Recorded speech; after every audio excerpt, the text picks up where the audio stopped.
الحمد لأهله والصلاة لأهلها أما بعد فأعوذ بالله من الشيطان الرجيم بسم الله الرحمن الرحيم وإذا أخذنا ميثاقكم لا تسفكون دماءكم ولا تخرجون أنفسكم من دياركم ثم أقررتم وأنتم تشهدون۔ سامعین محترم، بنی اسرائیل کے سرکشیوں کا ذکر چل رہا تھا۔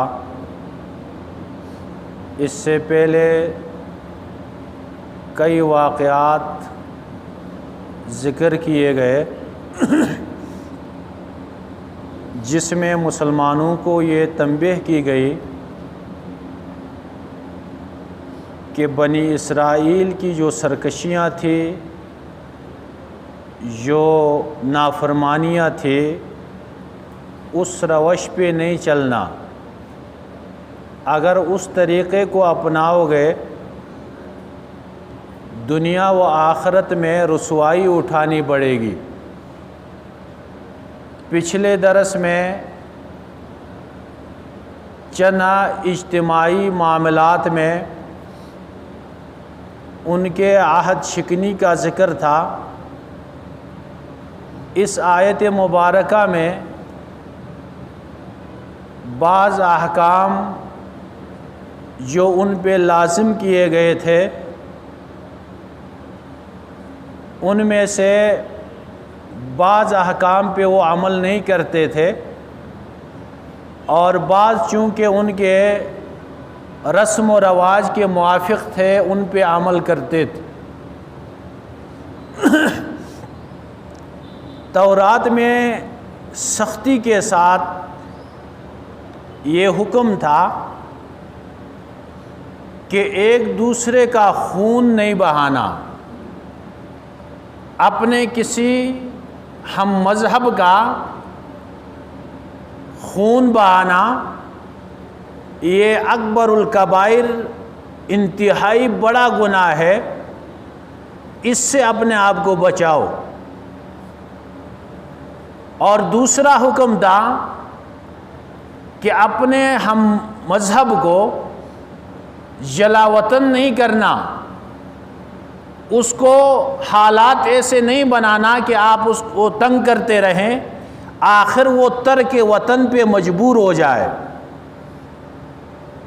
اور تیسرا حکم یہ تھا اگر خدا نخواستہ تمہارا ہم مذہبہ کسی کے قید میں چلا جائے تو اس کو چھڑانے کے لیے بھرپور تعاون کرنا جانی مالی۔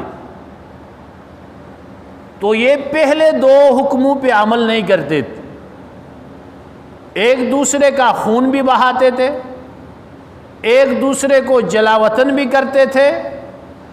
اگر کوئی قیدی بن جاتا تو وہاں اس حکم کو مانتے تھے اور بھرپور کوشش کرتے تھے چھڑانے کی۔ اس کا واقعہ یہ ہوا کہ مدینے میں دو بڑے قبیلے تھے، اوس اور خزرج، اور ان کی آپس میں صدیوں سے دشمنی چلی آ رہی تھی، ایک دوسرے کو قتل کرتے تھے۔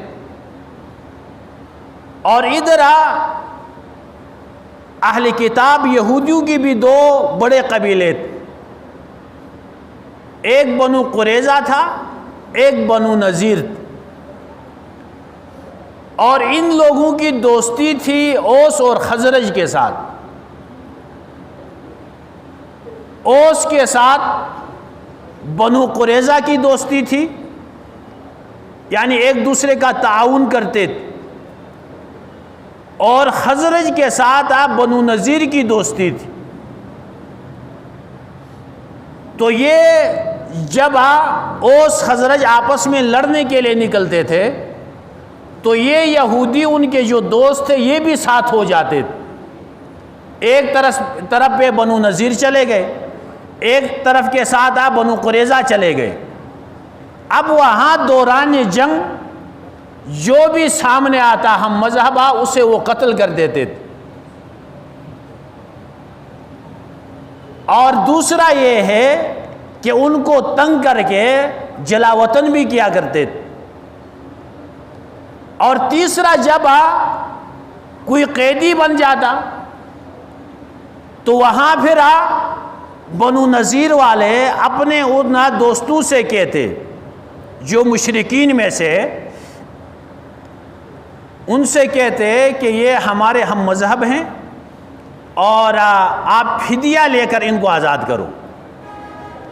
وہ لوگ بھی حیران ہوتے کہ ایک دوسرے کو آپ آ کے قتل بھی کرتے ہو, ہم مذہب کو قتل بھی کرتے ہو اور جلا وطن بھی کرتے ہو, اور ابھی قیدی بننے کی صورت میں آپ لوگ ایسا کیوں کرتے ہیں؟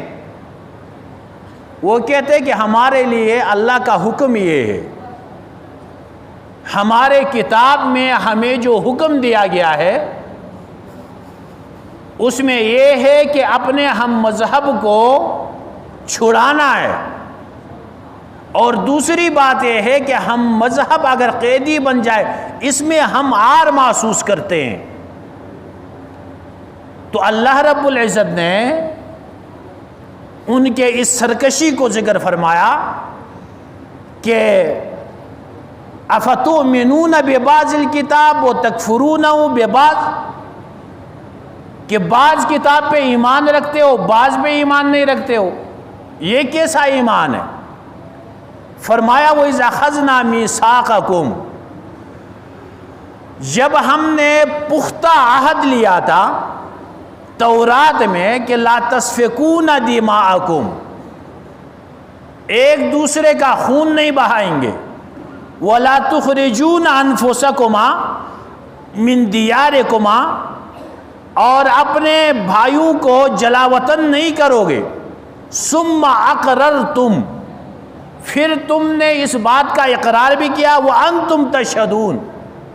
اقرار کبھی کبھار یوں ہوتا ہے کہ صاف الفاظ میں اقرار نہیں ہوتا ہے اور عام دلالتاً اس کا اقرار ہوتا ہے کہ ایک تقریر کر رہا ہے دوسرا خاموش بیٹھا ہے تو اس سے یہ سمجھا جاتا ہے کہ یہ بات مان رہا ہے. ایسا نہیں, بلکہ زبانی طور پہ صاف الفاظ میں تم نے اقرار بھی کیا.